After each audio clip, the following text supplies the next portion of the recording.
Yeah. Right, okay, excellent. Right, and I can take my glasses off now because I can't see anything close by. Excellent. So, hi Dave, thanks for your time today. Have you got a beer? Did I see a cup? Are you not drinking? Or is it something secret in there? It's not Costa, is it? It's not a Costa, it's a proper cup of tea from Dorset tea bags in a stolen Costa cup. But it's Saturday. Come on. I have got one, but it's around somewhere. One? Okay, right, you're disappointed me. I actually said earlier when walking the dog, I said to my missus, I could really do with a crate of Coors. I really love Coors. I miss them. And yeah, it's my favourite beer. The reason I drink it is because most of the venues in Glasgow, that's what they sell. So this kind of, I'm like, I've no gigs, nothing else. So I'll get back to my Coors. Yeah, I do like it. Right, okay, I'm going to get the COVID crap out of the way. How are you guys coping with it? I kind of always work from home anyway, and so it's no big deal for me. It's me and the dog, and although my missus is home now, which is, you know, she works from home. Be careful what you say. You knew what I was going to say then. She works from home, but yeah, it's me and the dog. I'm quite happy. It just means you get on with all the projects you're meant to be getting on with, and no hassle of having to gig. So it's great. Oh, what do you mean a hassle? Seriously? Hassle. You must be missing it though, surely. Yeah, because we had a lot of good ones lined up right about now. So it's kind of, we missed them. Dang. You know, and the weather's been beautiful. It would have been perfect. I know. It's like, I think it's the third one in the trot where I've had guys coming out who've either just released an album or they're just about to release an album. It's like, well, is this not just the shittiest time to happen? You know what I mean? When you're doing an album. I don't know. We talked about that, and I kind of said I like it because we've got a captive audience. They can't go anywhere. We'll just keep pushing it on them and pushing it. In the end, the only way we'll get them, they can get us to clear off, is just buy the goddamn thing and get it off. Quite right, quite right.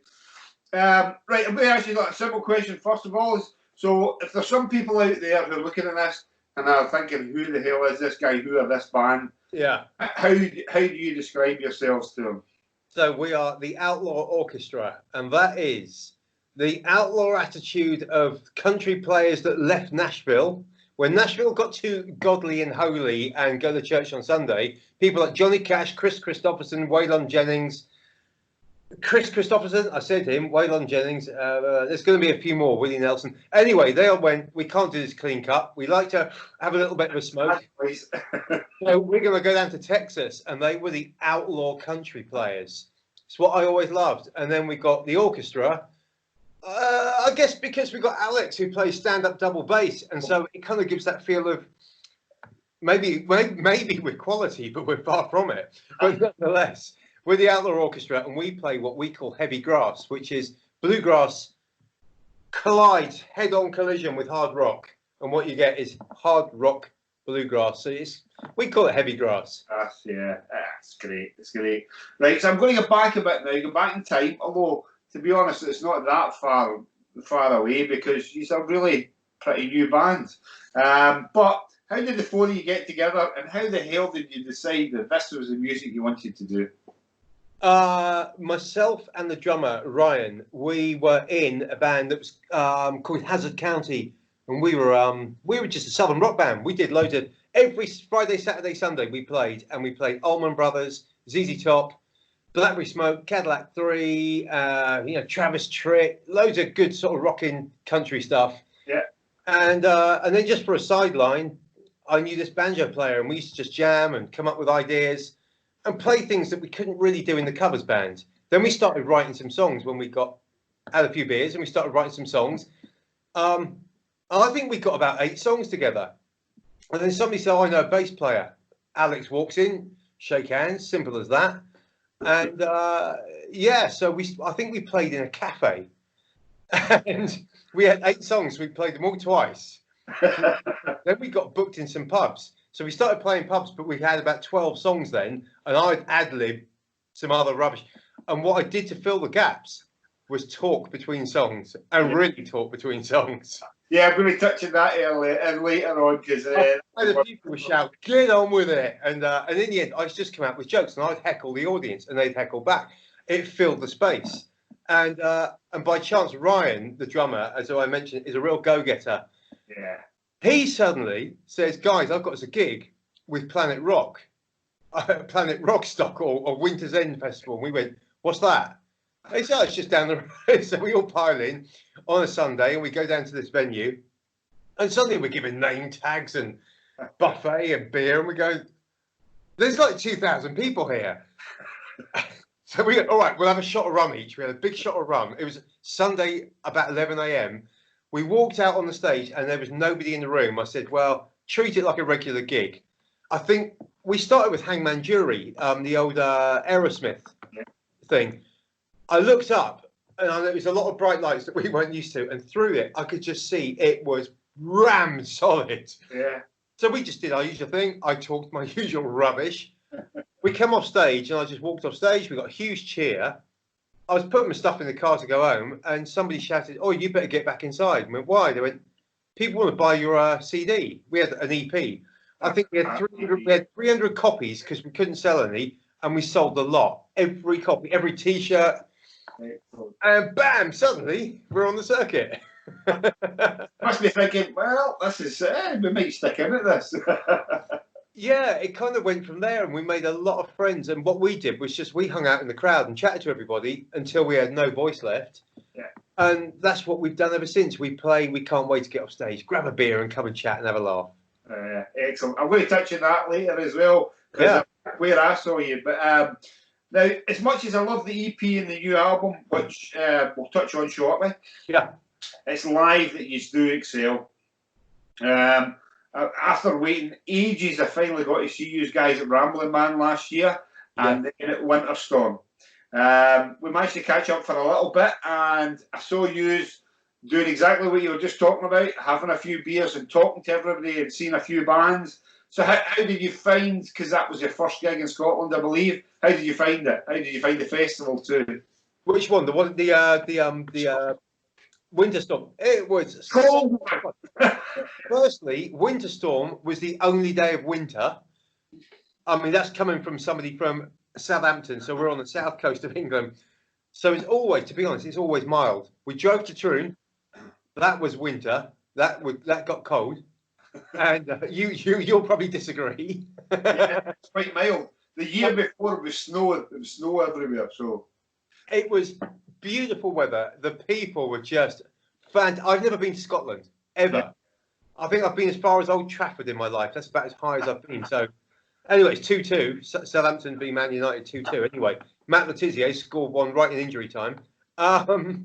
So where were we? We got up to Scotland. Everyone was so freaking nice. It was unbelievable. It was a buzz because like Skid Row were headlining, and like I think back when I was at college going, "This is Skid Row." I've got their album, and your girlfriend fancies the singer, this idiot called Sebastian Bach. It looks like one of the girls, and then suddenly you're on the bill with Skid Row, and that was great. We hung out with the guys from Diamond Head. I hung out with Pete Way. Yeah. Now that he's already. I was probably about 6 years old. I had my cassette player, and my brother had given me a cassette, and he said, "Right, you've got what's it called? If You Want Blood on one side, AC/DC, and the other side is UFO Live." Yeah. So I'm a kid. I've got my cassette, and we're going the other way with the family. I'm in the back just playing Doctor Doctor. Eventually, I think my dad says, "Will you play something else?" So to me, UFO are everything. Yeah. So I go up to Pete Way, and I go, "Pete, how you doing, mate? I just want to shake your hand because it's quite a buzz meeting you actually playing on the same stage." And he said, "Well, it's nice to meet one of the Outlaw Orchestra." I think I levitated slightly at that point. he's some guy. I mean, there's so many stories about him. He's been through such a tough time as well. And I went and interviewed him last year, and I was expecting a car crash. I was expecting a car crash. I hadn't seen him before, and I thought he's singing. and he's seemingly singing basically as he can hardly play the bass anymore. And I thought, such a sad thing. Done the interview, what a nice guy, you know what I mean? And he was so open. He told them was all the shit he's going, didn't give a shit about all his heroin and everything else he'd done, you know. He's like straight out, and he says, look, he says, and the most amazing thing I think was, I says, people told me, you know, just knock it in the head, you know what I mean? He says, just don't bother, you can't play bass anymore, so it's not, don't do it. And he's like, well, what the fuck else am I going to do? I'm just going to die. I say, so if I go out and I play a gig and I die at the end of the gig, I'll fucking be happy. And I was like, you know what? Fucking hell. Well, quite right. It's a way to go. And he was a smashing guy. And the same thing, I said, I was chatting to him about the outfit, you know, the black and white Beetlejuice outfit, and how it became iconic. And Nicky Six took it up, didn't he? Nicky Six took it because of Pete Way. And he's just chatting to you about all these stories. I mean, I met Lemmy a few times, and Lemmy, same thing, like you and I chatting here. We were just having a laugh about anything. We got hammered. I mean, it's the worst hangover I've had in my life. I was still projecting for, I think, 2 days later. I was still being sick. But that's, you can't keep with Lemmy. Yeah, you couldn't keep up with him. But again, smashing bloke, just like Pete Way. Maybe it was meeting Lemmy in a bar in Hollywood, in the Rainbow Bar in Hollywood, is that maybe he sees an English bloke and he thinks, oh, you know, there's a lot of excited Americans chat to him, but I was just kind of like taking the piss. And maybe he misses all the general bullshit where we take the piss out of each other. I mean, there's so many stories about Lemmy, but he, as I say, he was just like, and you're thinking, that was actually exactly what I thought about Pete Way. I thought, you know, he's just living it the way Lemmy lived it. Lemmy knew he wasn't going to live forever. You know, and that was it. He's like, I'm just sod it. I'm just going to go the way I go. And Pete's exactly the same. And he's admitted it. And he's like, well, you know, as I say, those two, what else would they do? You know what I mean? What else would they do? What else would you do? It's like I don't know. Somehow he reminds me of Jimmy White. What else would you do? You got to go, otherwise you became hustling for blooming drinks in pool halls. Yeah. You need to wear a mask or something so people don't know you. Yeah, that's it. Right now we're touching on famous here. I says, you must feel as if you've made it now because you've got your own fan page on Facebook. That was bizarre. That came about this week, and I don't know how it came about, but it did. And of course, I know it came from Ryan chatting to people in Scotland, and that's where it originated, in Scotland. Yeah. So our second home is now Sheffield and Scotland. You know, nobody knows us in this town, but second we start going north, it's great. In Sheffield, it's great. Up in Scotland, it's great. So yeah, we've now got a fan page. I think it's about instantly 300 members jumped on there. Yeah, just watched it growing. Now it's something which I'm gonna just spill out there, which I love this. So somebody was interviewing us and said, "What was your first record you ever bought?" Right. And I said, "Okay, mine was not given but bought. The first thing I bought, I cycled down Woolworths and got the Rolling Stones' Beast of Burden. I think on 7-inch, right. And I think I got Number of the Beast as well, and cycled back up the hill. And Ryan, who's a bit younger than me, turned around and went, in the interview that was being recorded, he said, mine was Wannabe, Spice Girls. Now, that's why the video that was on today, I seen that on. So I went with my brother, and my brother, who's great on the computer, instantly put that together and shoved it on there. I went, great, there you go, love it. Well, it's funny you should say that because everybody goes on about their iconic and the first thing they bought. Honestly, God, I can't remember, but I've got a funny feeling it was the Wombles. It's not exactly rock and roll. No, and I had that on cassette tape, and I played it to death. I absolutely loved it. Super Womble was a great song. I think we'll leave it at that. Going back to the fan page, because it was actually Evelyn Barr that set it up, who's a good friend, and yes, got all the gigs. So she just says, "Can I stick in a question?" So she's just asked, "Do you have any kind of pre-gig routines before you go on stage?" I think we do. We do actually stop and do actually arms around each other or shake hands, and we do say, treat it like it's a pub. It's all our mates out there, and we always do that. There's no egos, so we normally just crack a beer, have a laugh. Usually we lose somebody. Somebody vanishes, and so I'm the one who's running around trying to find everyone.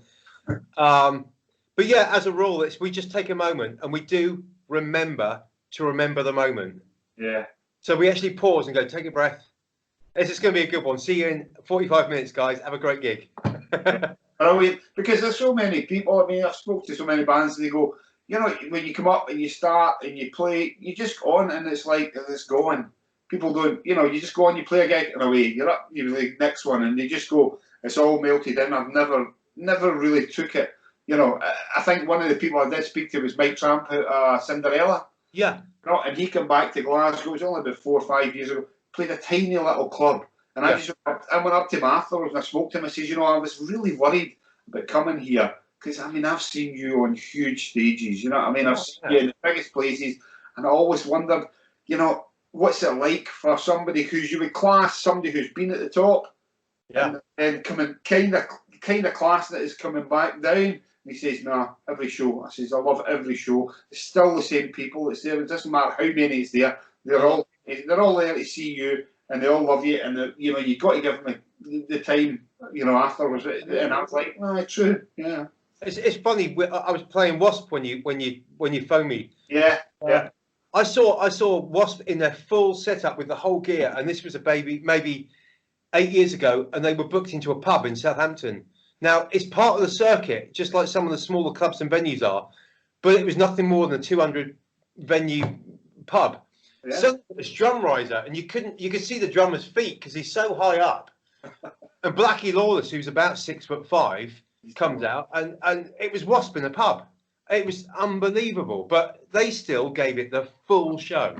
Yeah, absolutely fantastic. He still got it as Blackie, so he does. Blackie can still sing. He can still hit the notes. Have you managed to catch Chris Holmes? Solo. Yes, I have. He's doing his solo thing, living in Germany, I think. Fuck me, he's loud. It's like, this took me back to Motorhead. I went to see him, and I was like, and honestly, I think it's the first time ever, because it was in a smaller venue as well, I went, I've got to go back. I've got to actually go back. There was people actually left because they couldn't hear it and they couldn't do it. Yeah. And I actually knew the guy that put them on as a promoter, and he says, we were here for the sound test. And the guy's going, sound test, we'll do the sound test. The guy says, you don't need a fucking sound test. Just click it on. He goes up the back and went, jump, jump, jump, jump, jump. Right, that's us, we're good to go. He says, everything was full. He says, it was distorted as fuck. And he's like, but it was just amazing. It was still brilliant, just watching him. I've got a mate who's been the bass player with Chris Holmes for a while. Yeah. He said about how loud he is unbelievable. Honestly, that's the second closest to actually seeing Motorhead the first time I seen them, and that was my second gig, and I couldn't hear for about 2 weeks. I think mine was about the third time I saw Airborne in Portsmouth. Yeah. And I mean, I'm just about 6 foot. I got behind a bloke who's about 6'4" and just sort of crouched behind him just to let the sound deflect. In the end, I went, I can't do this anymore. I've got to go.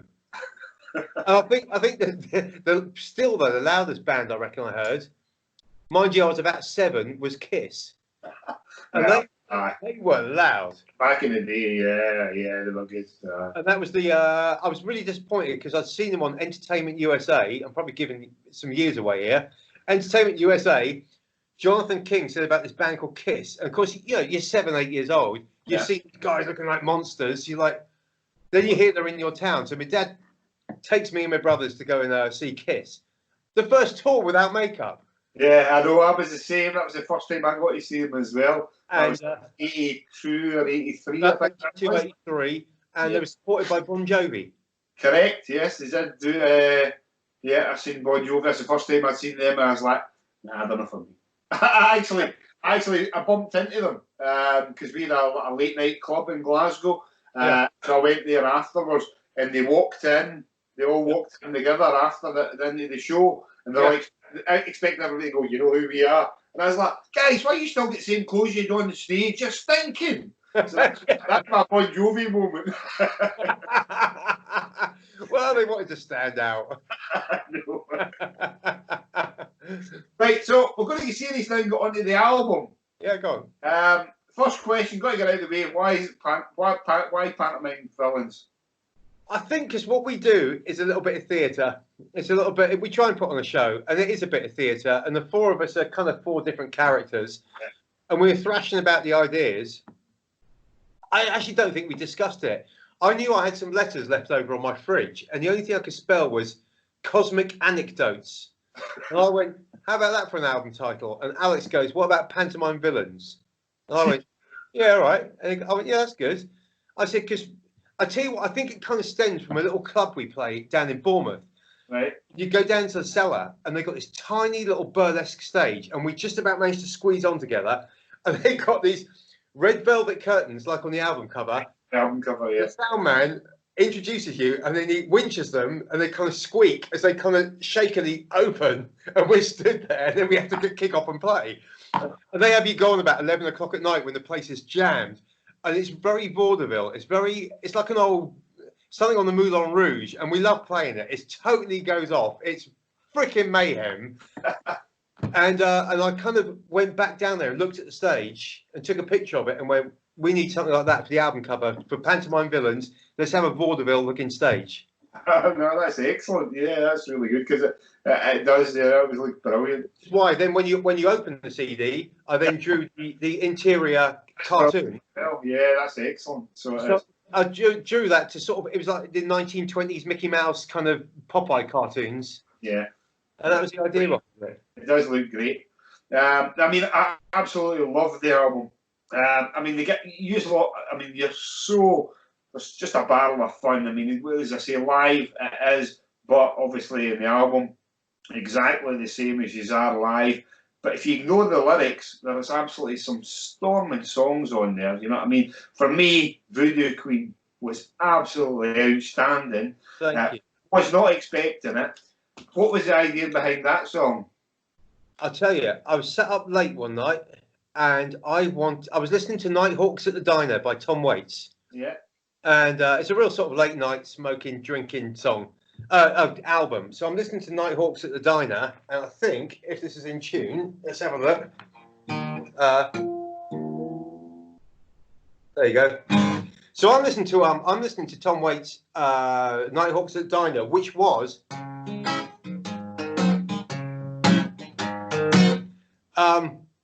anyway, I forget how it goes, but it was like that, and I kind of like this old sort of ragtime sound. But he plays piano. There is no guitar. So I sat and listened to the brass section on it, started nicking some ideas, but I had the story of this idea of this kid who had a really bad upbringing. He is the result of a preacher and a madam that runs a brothel. And so they just shove the kid under the floorboards, and he escapes and he runs to New Orleans to get his fortune told. It was really a bunch of crazy words that went over the song. So I played it. The song is incomplete because it's two verses. Uh-huh. And then I did this mad flamenco bit, and we were just jamming one day. We never completed the song, but it was about 3.5 minutes, and we went, "Oh, that'll do. Should we do a third verse?" No, it's done now. So we knew, and we've always played it, and we love playing it. When we came to the studio, if you listen to the intro to that, you can hear what sounds like an accordion. Uh-huh. But in the church that we recorded in, they had this huge organ, which is called a harmonium, and you've got to press this treadle, and you've got to get the wind going through the pipes. So Pete, our banjo player, is gifted at every instrument ever. He's pedaling this bloody thing, and he's doing the chords from Voodoo Queen, and it's filling this church. And we went, "Can we record that?" And the sound man goes, "Yeah, I'll mic it up. You can have it on the song." Excellent. And there's lots of different noises in the background of that song, and it was actually the sound engineer put microphones in the whole church. And when we all went home that night, he walked around hitting things and recording it, and he dropped it into the song. And it's just a bit of fun. Without telling you. He just, the next day we sat and listened to it and went, "What's all that?" And he goes, "Oh, I did it." And but I think we'll have some fun when we do a video for that one. We're really going to pull the stops out and go for something fun on that. Yeah, that'd be brilliant. Right, can you let us know, because it's such different. I mean, I can just imagine what you do is completely different from everybody else in all of your song structures. So how do you go about writing a song? How do you sit down and go, "Yeah, are we going to do lyrics," or do you just do it? I'm constantly sending myself emails all the time. I walk the dog, and all the ideas come when you walk the dog. So I send myself emails. I hear a line, for example, there's so many. The song "Too Much Willie Nelson, Not Enough Johnny Cash." I had a gig in Maui with a Rolling Stones tribute band. Nice work if you can get it. And so we went to Maui, and the band we had to play with was Willie Nelson's band. Willie Nelson wasn't there, but they paid us in about 10 kilograms of Willie Nelson's weed. And we said, we got to fly back tomorrow. And they went, well, you better hurry up then. So we rolled this. So, and this is not the band I'm in. This is a band in LA. And then we tried writing a country song. And one of the girlfriends said, you've had too much Willie Nelson. And as she walked off, she went, not enough Johnny Cash. I sent myself a quick email. Little things like my girlfriend came home and the song Send Some Whiskey Home. I'm sat there with the dog watching TV, haven't done a damn thing all day. We watched her walk in, and she walks into the kitchen, and we said nothing. She comes back, looks at us. I went, we're hungry. She goes, I wish you loved me as much as that dog loves you. I went, I'm having that. That's so. I wish you loved me like the dog does. So yeah, constantly ideas, but then you'll come up with a little riff. You'll come up I guess AC/DC must write songs whereby Angus has a riff and Brian Johnson has a lyric hook. So some of the songs come together and all of us are just throwing in ideas and it happens in 2 minutes. And some songs have taken 3 years to build, and you come back to them and you take that part from that song, put it with that bit, and it forms. Some of them write themselves, and we've always got a rule, if after 30, 40 minutes it's not happening, scrap it and come back to it another day. Right. I mean, obviously, I know you say you're working because you work from home. Are any of the other guys, are they furloughed, are they off? Is anybody writing just now? Yeah, Pete, who plays banjo, he is banjo and lap steel. He is working from home. He always works from home. He works for a company that's a bit like Apple, so he can work from anywhere. Yeah. Alex has his own company. Again, he can work from a laptop. Ryan, I don't know what he does, but I think he works in a logistics company. I think he shoves boxes onto lorries, something like that. And I'm a goldsmith, so I've sort of got a workshop, and I work as and when somebody wants some jewelry or wants to get married. But so if you're all working, I take it there's no additional writing, because I know a lot of bands are getting, they're not working and stuff, so they write loads of stuff. We tried. I mean, I've got half a dozen finished songs, but we're trying to get together on Skype and write. The only thing is, if you play, you can't hear this guy, and he can't hear. It's really difficult. Yeah, it doesn't work. So I'll record something on my phone, send it to Pete. He'll do some lap steel, send it back, and then and it slowly builds. So we're working on bits and pieces. Yeah. So what are your own two favourites songs off the album, and why? Send Some Whiskey Home. That is the last song on the album. Reason being, and I'll make it as short a story as possible. Reason being, I'm accompanied on that song by a female vocal, and that is Trish, who lives in LA, and she's the one who said too much Willie Nelson, not enough Johnny Cash. And Trish sings with me on that. When I was writing that song, I was in LA, and I was playing around with this, sat out on the patio, and she started sort of humming along. And I kind of wrote the song, and she harmonised with me. I said, "Oh, if I ever record that, you ought to sing on it." Her husband plays the slide guitar in the middle of that, which is he is. I joke not. He is as good as Jeff Beck. He is absolutely phenomenal. He played in a band called Laidlaw. Their singer is called Tommy Laidlaw, which is a good Scottish name. And so Tommy Laidlaw was the singer. The band was called Laidlaw in the late 90s, early 2000s, and they toured the States with Scorpions, Motley Crue, Van Halen. Right. Skinner, and I saw them in Vegas supporting Skinner. Roll forward 10 years, and I've linked up with the guitarist on MySpace. And me and the girlfriend are on holiday in LA. We like LA, and he says, "Hey, you're in LA. Why don't you come down the house?" So I went, "Go on then." So I drove down there, and 10 days later, we're still there, and we're drinking, and we're writing songs. And he became a pal, and Laidlaw sort of reformed with a few band members, and this time I got to be the other guitarist, which was quite a laugh. Yeah. And we've become good mates. We had the Rolling Stones tribute band, and it was just Send Some Whiskey Home has my song with the guitarist from Laidlaw playing the solo and his missus singing backing vocals. So that was a real, for me, that's a real buzz. Yeah, excellent. The other song I love Chicken Fried Snake. Yeah, it's brilliant. It's classic. It's an absolute classic. Obviously, that I think was it today. Today that came out yesterday. Yeah, yesterday. Yesterday. Yeah, brilliant. So it's just great, you know. But saying that, I mean, I stuck a few questions on the fan page, and one of the ones that come up was, when are they going to do T-shirts saying "Where's my camel"? You know. So there's so many one-liners you could have. I know. I mean, again, I go back to AC/DC. There are so many lines you could have. You know, Sink the Pink. You could just so many good lines you could have.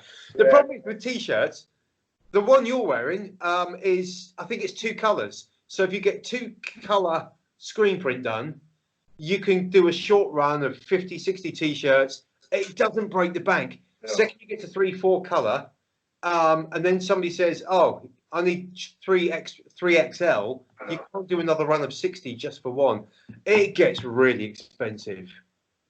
So I've just been having a look. I've just been having a look at the setup actually for doing a T-shirt printing setup. For about 1,500 quid, you can have all the gear to do it yourself. But you know, it's just another project that I'll never complete.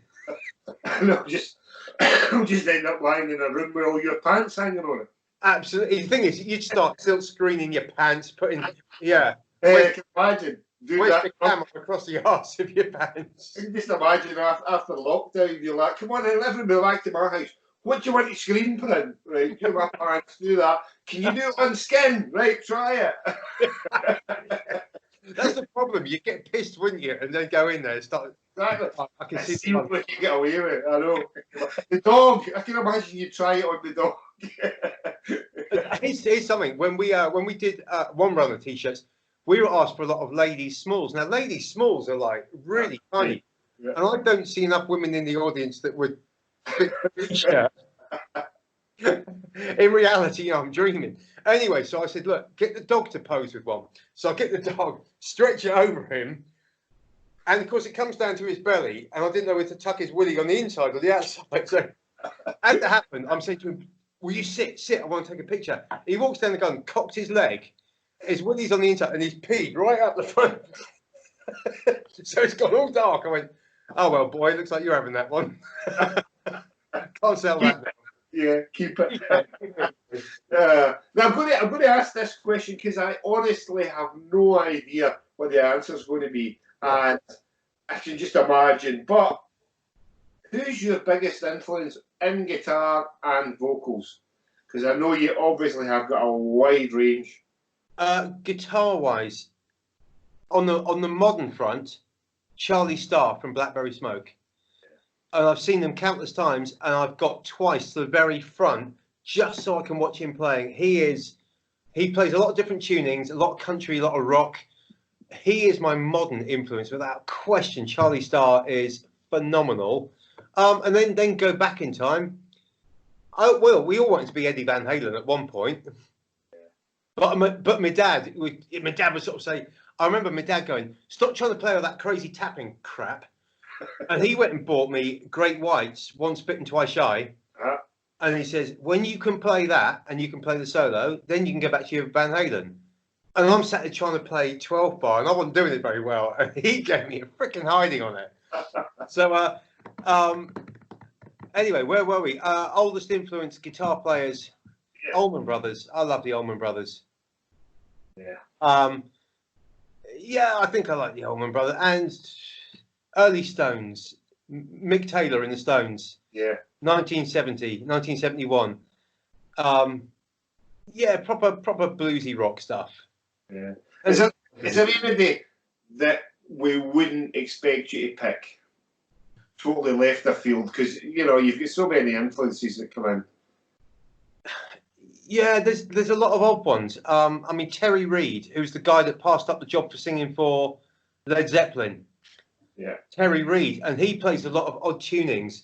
And Pete Townsend, who even he says he's not a lead player, he's a lead rhythm player.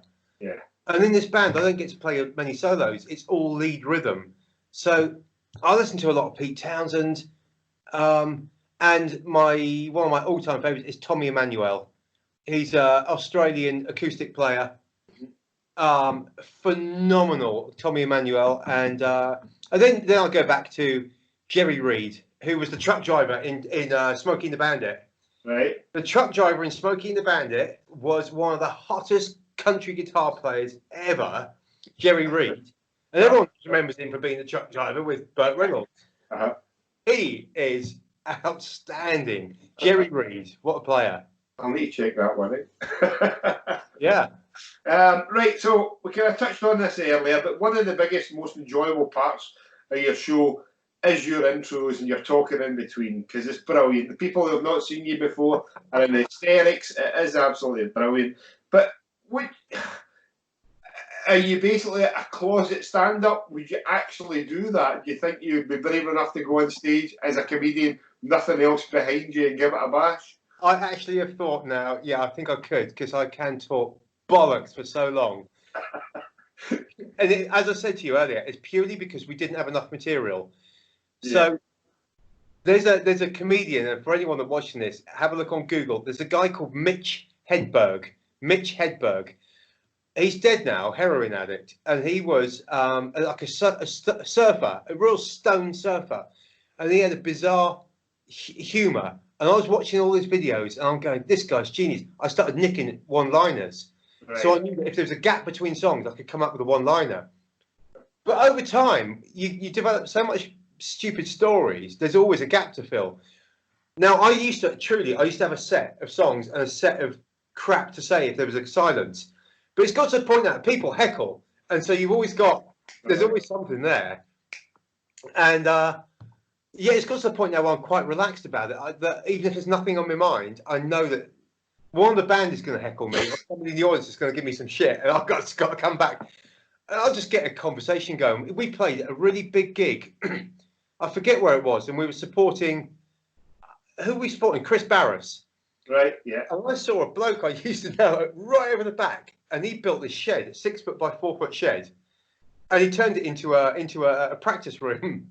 Right. So he had a drum kit on the wall, like all these electronic pads, with a big screen, a mirror, so he could see the band behind him, and you all stand in there. And we used to have the Southern rock band, and we used to jam in this 6 foot by 4 foot shed. And I see him right in the back. The place is jammed, and I went to play the next song. I went, "Oh, is that you, Chris?" He goes, "Yeah." I said, "You still playing in the shed?" "Yeah." He's way back.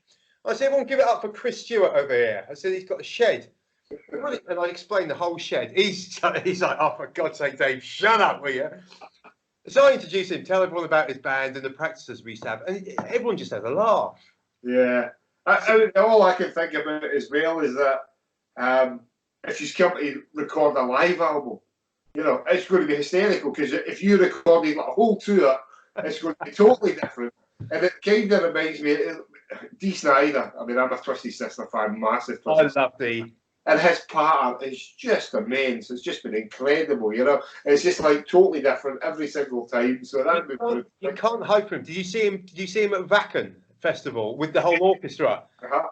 I tell you what, and here's one time we're in this place called the Grove, which is like a fancy shopping area in Hollywood. Right. So my girlfriend Kathy goes for a slash, and I'm waiting around. Suddenly, I see a bloke walk by, 6 foot, the blonde hair, with his wife who's smoking hot. Uh-huh. And she's in full leather. He's in full Dee Snider outfit, but he's a granddad, and he's got all the kids.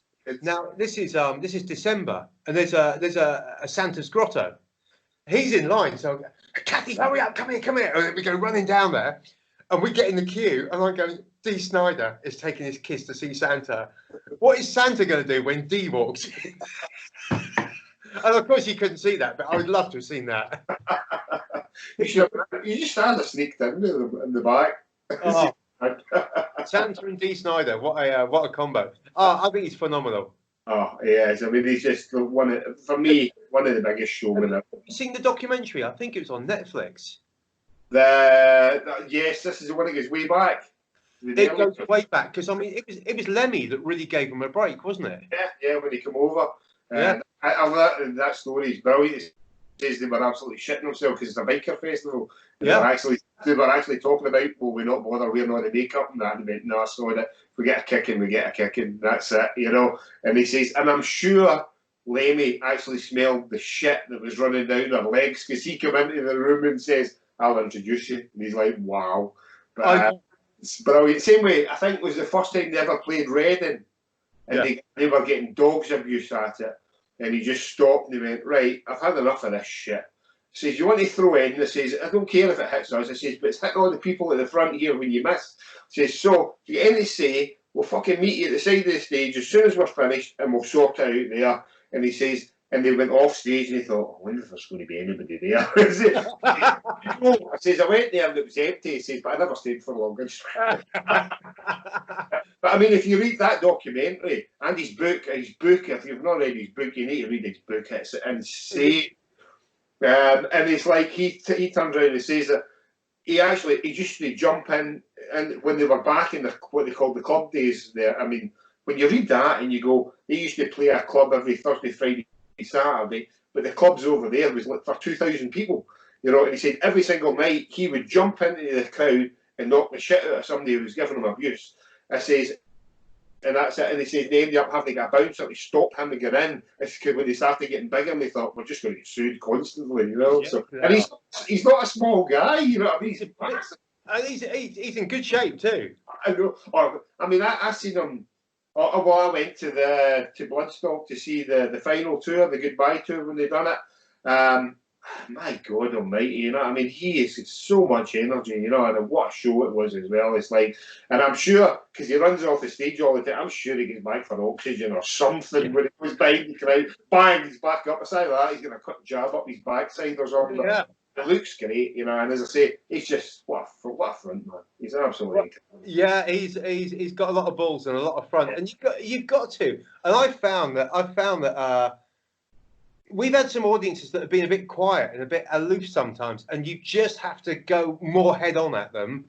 Don't go into a shell. Go more head on, and you'll win them over. It works. It's the same as you're talking about comedians. That's what they do, isn't it? I mean, like some of them you'll go for. They go for the see if I can get a mark, and they say all show, and then you get a big guy go, whoa, and he's going, right, I've got my mark now, so I'm going to go for it, and he gets worse and worse and worse. Jerry Sadowitz, I went to see him once. Have you ever seen Jerry Sadowitz? No. Holy shit. I mean, I knew, it's like, it was total fluke. I went over to Dublin for holiday, and it just so happened that there was a comedy festival on, and I was just looking at it, I was like, Jerry Sadowitz. And the girl I was with, she had no idea who he is, and I was like, look, I says, I'm not going to make you go. I says, but I really want to go. I've never seen him live, but he's fucking abusive, honestly. She's going, I saw it, we'll go. And I went in, and we sat down, and this couple sat down in front of us, and you could tell straight away they were just there doing the tour, and they had matching jackets on. I was like, they wouldn't last 5 minutes. She's going, he can't be that bad. 3.5 minutes. I was timing it. I was like that on my flying up, and away they went. Oh, he's just brutal. You know, but you need to see him. Because the thing is, he's done a few TV shows, but that was it, 2 or 3, and then he's too bad for TV. But he's 5 shows. And he started off as a comedian. You will know who he is. Do you know the song Ebenezer Good? Yeah. He's in the video. He's a guy with the big curly hair in the video. That is so mad. I'm sat in mid-shed today building a guitar, and that song came on the radio, and I was thinking about it today. I'm threading the strings on it, thinking, E's are good. How did they get away with E's are good? And I'm thinking about the BBC. That was only today, and you've mentioned it. How bizarre is that? Yeah, so he's actually the one in the video. But if you get a chance to see any of his stuff live, he's sick as anything, but he's so funny. He's like one of those ones you go, oh, I shouldn't be laughing at that, but it's fucking funny. That's it. I think, I've only made one joke one time, and that was a bike festival, and it was just, you could hear a pin drop, and I jumped onto the next song. It wasn't clever. It wasn't like over the line, but it wasn't appropriate. Right. And and it was our banjo player put me up to the joke. He said, "Go on, say it," and I did. We got away with it. We did get away with it, fortunately. But I think when we come off stage, they all just had their beer. They chucked all their beer over us, soaked us, but we laughed with it. But I took it a bit far. Yeah, it's amazing. On stage, sometimes you can't see a thing because the lights are right in your eyes, and it's just black out there. You can't see a thing.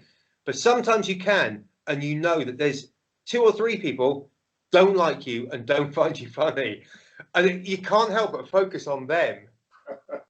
But I try and heckle them now. Yeah, I was going to say, go for the throat. Quite right.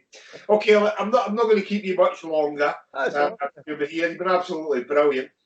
But I'm going to finish up in the line with the band with a completely and utterly bizarre question.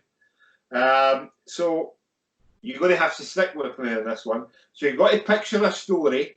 Yeah. Now, imagine the film Deliverance. You're kind of going to see where we're going with this one. Yeah.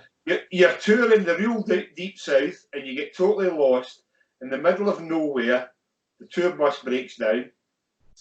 You're instantly surrounded by a whole tribe of inbred rednecks. Now, they were going to fuck you and then kill you, but they seen the banjo and the double bass in the tour bus and they thought, right, okay. So they drag you back to their camp and they say, right, go on, put a show for us. So you play the show and they go, all right, okay. So the head guy pulls you aside and say, as you know, we were going to fuck you and eat you, but we're going to give you a chance. And they take you aside and say, right, this is the drill. I want you, of your guys in the band, we're going to make the king, one of you is going to be our king, one of us is going to be the queen, one of you is going to be the main course in the celebration barbecue, and one of you is going to be the entertainment. So you pick who's who. Oh, geez, what a question. I love it. Right, going on the barbecue. Yeah. Ryan, drummer. Yeah, sure, there's not much meat on him, to be fair, but anyway. Yeah, there's not a lot of meat on all of us. So I was just thinking that. But there's not a lot of meat on him, but he's a real foodie. And if he was going to go, I think he would mix up some.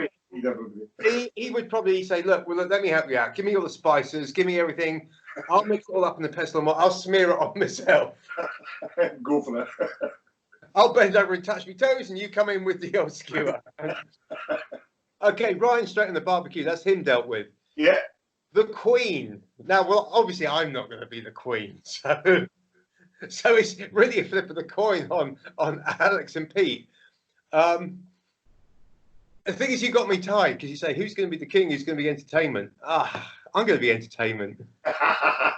Good one. So I think I'm going to let Pete and Alex thrash out between themselves who would like to be king and queen. And Alex, without doubt, would opt for being the king. So sorry, Pete. He wins in the fight. So, do you know what? My buddy who was in the band Laidlaw said when they toured with Skinnerd and they had to go through a lot of Mississippi, then down into lower Alabama and into the panhandle of the top of Florida, yeah. They said we played some outback joints and it was freaking scary. He said it was real scary.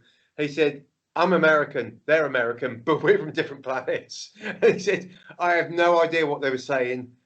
It was, yeah, he said you had to put on the show or you felt exactly what you just said was going to happen. I can imagine. Real scary. It's like the movie Southern Comfort, isn't it? Yeah, exactly. Brilliant. Anyway, so I'm going to say thanks very much for your time. That's been absolutely brilliant. I had such a laugh. I hope the album does brilliant. I've got some serious postage to do. I've got mountains and yeah, we're into a lot of figures now of them sold, so it's been fantastic. Thanks to the reviews and to yourself, it's been wonderful. Yeah, no, it's well deserved. And as I say, I hope that this all clears out and we get to see you back on the road again. Definitely want to see you back up in Scotland. Get up to Glasgow, but as I say, we'll see you soon. Richie, thank you so much. It's been an absolute pleasure. And anytime, it's always good to have a chat and have a laugh. Excellent, that's brilliant. Okay, I'm just going to stop the recording now and then chat if I can see it. No. Glasses time now. Get your glasses on. I know, I can't see them. Mine then.